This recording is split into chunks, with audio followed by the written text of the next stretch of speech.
Ngayong 2026, mapapanood na ang first ever series na pagbibidahan ng former Pinoy Big Brother celebrity collab housemates, ang The Secrets of Hotel 88. Ito ay isang kwento na puno ng misteryo at mga sikreto na babago sa buhay ng mga tagapagmana at pamilya. Kaya naman alamin kung gaano ka-excited ang cast ng The Secrets of Hotel 88 sa Kapuso Insider.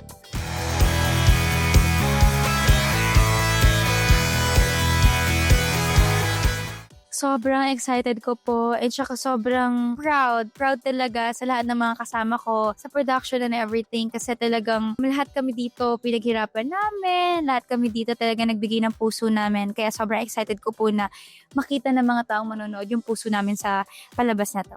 Ako sobrang excited talaga ako na malapit na ipalabas ang Secrets of Hotel 88 kasi this is something, a project that we've all been working hard for and parang ito talaga yung pinaka-exciting project I've ever had so far. Kaya, and it's also because nakasama ko yung mga PBB housemates and it's after PBB where I'm also curious on what the fans would say about the story kasi I'm sure a lot of us here, maraming nagmamahal sa amin lahat dito. Kaya excited din ako sa mga reactions ng fans po.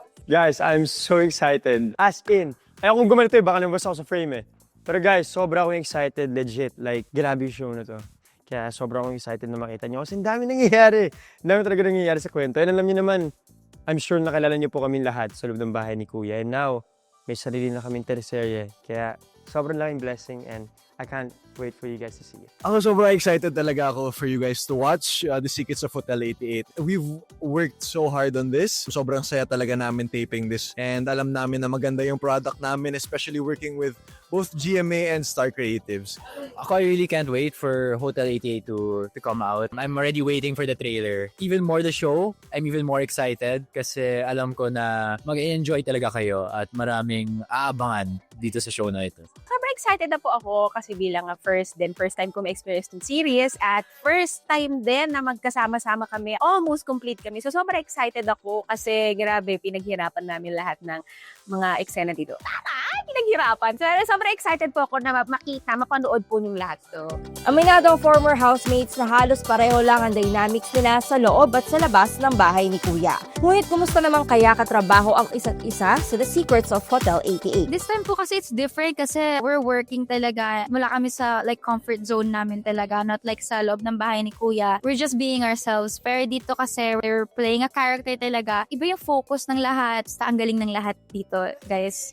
Yun ang masasabi ko. Masaya katrabaho yung ibang housemates kasi this is something we've all been talking about. Nung nasa loob kami ng bahay, pinag-uusapan namin na sana no magka-project kami together, sana no magka-work tayo. We want to work also with each other, like not only yung doon lang sa PBB, sana tumagal din, sana may maabot din kami outside PBB. And ayun nga, nabigay to sa amin.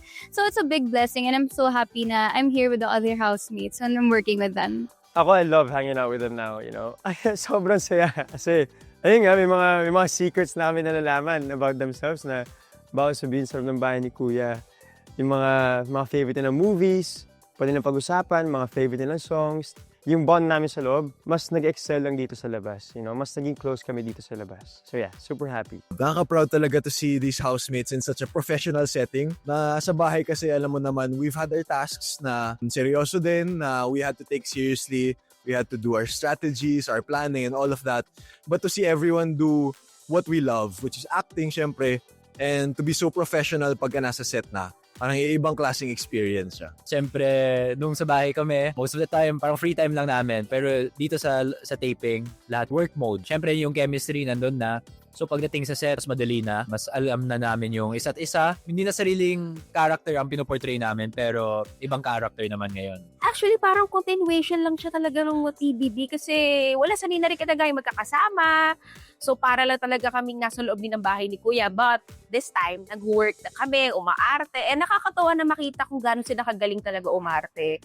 Ngayon ko nakita yung, kasi before, may ginagawa naman kami. Pero talagang artihan na talaga. So, na-amaze ako sa kanila and natututo din ako at the same time. So nalalapit na pagpapalabas ng The Secrets of Hotel 88, ano-ano naman kaya ang mga dapat abangan ng mga manonood dito? But The Secrets of Hotel 88 is hindi lang siya maglalaro sa isang genre ng palabas. May love, may family, thriller, everything na pwede nyo maisip nandito sa loob ng palabas na to. Kaya sobrang excited kong maparamdam sa mga tao lahat na pwede nilang maramdaman pag nanonood sila.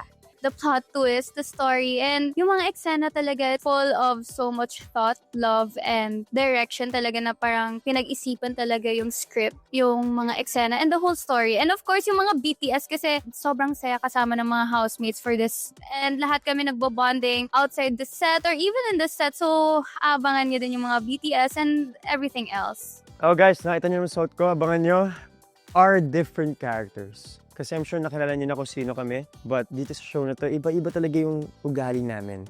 May mga characters na gugulat nito, parang, uy, black sheep pala siya dito. Hala, siya pala yung pinaka-love dito. Hala, sobrang kulit pala niya dito. So, I think it's a very good mix. Kaya abangan nyo lang yan, guys. Sobrang iba kasi yung mga characters to who we are in real life. There's some na the same, there's some na different, but at the same time, parang iba-iba yung flavor per character. Walang same personality. So, syempre, may similarities pa rin, pero grabe talaga. You'll see the difference in dynamics of us in the house and us as our characters in Hotel 88. Ang ganda ng mga shots namin. Kahit yung mga sceneries, ang ganda. Kasi sinushoot namin to sa Puerto Galera. It deals with mystery, drama, action, may comedy rin, and friendship, and of course, love story. Ang set ng emosyon na nararamdaman nila dito, matatawa, magkagalit, may iyak, matatakot. So, abangan nila kung ano nga ba yung secret. Diba? Abangan ang The Secrets of Hotel 88 dito lang sa GMA.